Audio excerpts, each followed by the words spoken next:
বুড়ো বয়সে আমার যৌবন সামলাতে পারবে না, তোমাকে বিয়ে করেছিলে কেন? এই চলো সুজন। বাকি যাইও না। কেঁদো না দাদু। ও দাদু, আমি উপরে গো, উপরে। কোন শালারে? আমি যৌবন বৃক্ষ।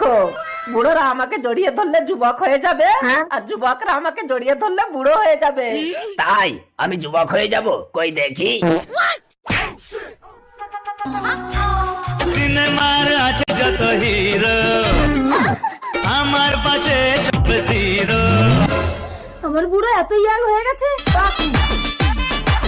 ভাতারের ভাগ কাউকে দেওয়া যাবে না। এই বুড়ো এত ইয়াং হলো কি করে? যা যা। দাদু, এটা কিসের কামাল? এটা যৌবন বৃক্ষের কামাল। তার মানে এই যৌবন বৃক্ষ জড়িয়ে ধরলে সব মেয়েরা আমাকে এসে জড়াবে। এসো সুন্দরীরা। আরে ওটা যৌবন বৃক্ষ।